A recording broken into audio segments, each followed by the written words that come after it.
Hello ladies and gentlemen, welcome to Homunculus Gaming. Today we will be looking at another mod for the Source engine, No More Room in Hell. No More Room in Hell is built by a nameless team, which is composed of roughly 30 to 40 people and about 28 core members, excluding contributors and testers. Before we scrutinize all the qualities of this game, however, it's worth noting that this game is in beta, and all the things that you see may not be representative of the final product. That being said, No More Room in Hell is a first-person survival horror game that can support up to 8 players simultaneously. The game currently has 2 different kinds of modes. The first is a survival mode, and everything you would expect from a survival mode, in which you defend an area against waves of zombies that progressively become more and more difficult. The second mode is more of a mission mode, in which you and your teammates progress through a level, completing several objectives, which usually results in either you all dying or escaping the post-apocalyptic zone in which you start. Unfortunately, a common symptom of this game being in beta is that not all maps actually work.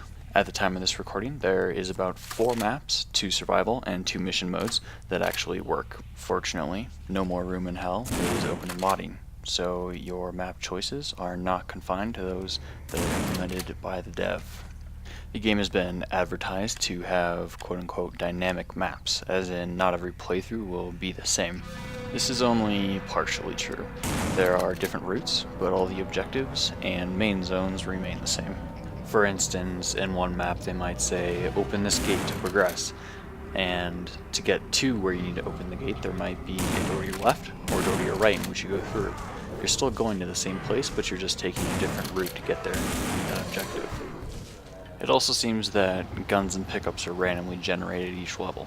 That's not saying that every single time they will be in a different spot or be laid out in a different way. They will still spawn at the same nodes, but sometimes there will be a machete there might be a shovel, or there might be a crowbar. But it's still spawning in the same area, and it's the same kind of category of guns or pickups.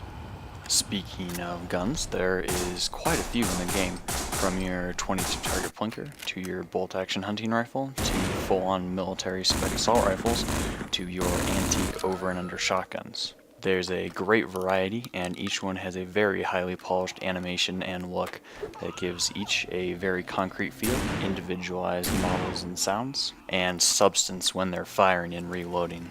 They put a lot of work into guns, and oh does it show.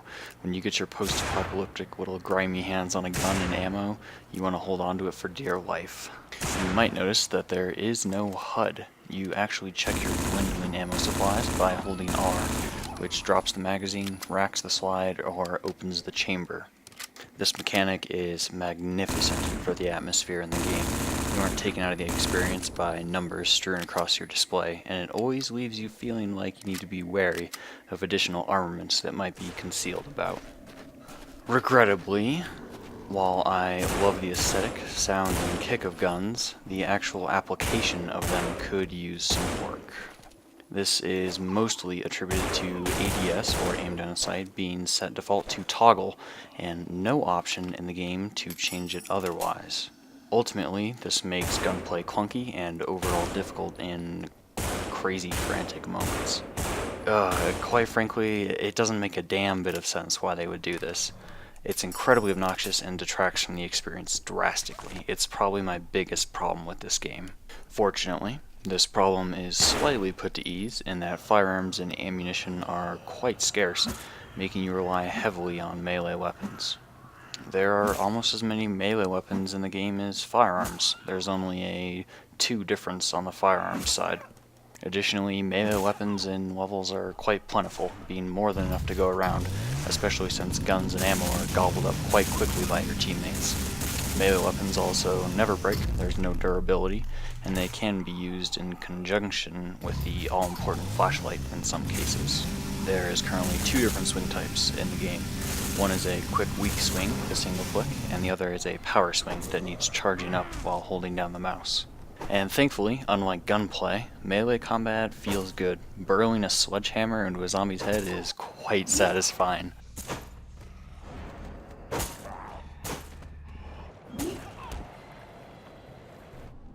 Instances of an undead grabbing you or swinging from an irregular distance seems to be pretty few and far between. There's also a shove feature, which staggers a zombie back from you, but uses stamina. There's no display for how much stamina you have left or how it's regenerating, but it's also used for sprinting, which is important because you move quite slow. We'll get back to movement in a second, but first let's go back to guns and melee weapons and how you carry them on your person. There are two menus that you can bring up by holding 1 or 2, inventory and ammo, but you're quite limited in what you can carry. There's only a few items or weapons you can carry at one time, and that usually leads to tricky choices in game. Do I drop my melee weapon so I can carry a pistol with my rifle? Or maybe I drop my flashlight in order to carry all 3, but I can't see. This makes you feel very vulnerable and human, not a super soldier with an armory on his back. Adding to this feeling is the walkie-talkie. Voice chat only travels so far in game, about as far as a room or 2. If you're past that, your teammates can't hear you. But if you have a walkie-talkie, then you can hear your teammates over longer distances. This makes team play even more crucial. Often the deciding factor of success is sticking together and cooperating, not going Rambo by yourself. But sometimes it pays to be sneaky with your teammates. If you don't like someone, or you don't feel they're a valuable asset to the team, you can hold on to your items, or ammo, that they need behind their back, making it more likely you'll be the one to survive. It's a fun and interesting team play dynamic that's been added to the game.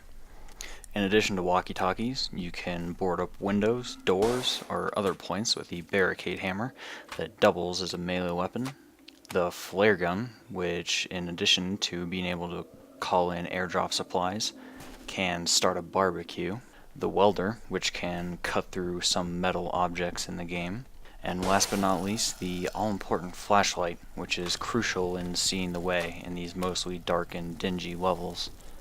The flashlight can also be used with some pistols, some melee weapons, or just as a club itself. It's strange they went with a radial menu when traditional menus are much better suited for keyboard and mouse, while radial menus are usually damned to consoles. I personally really don't like radial menus on PCs and Macs. I think they're clunky, slow, and unnecessary in games. I really wish they would implement something different and more efficient. You don't only die from being beaten to death. Sometimes you get infected with a single swing, and you need to drop Falmax pills for your teammate to cure them. With the radial menu, it's not difficult to accidentally use the pills yourself instead of dropping them for your teammate, and they die.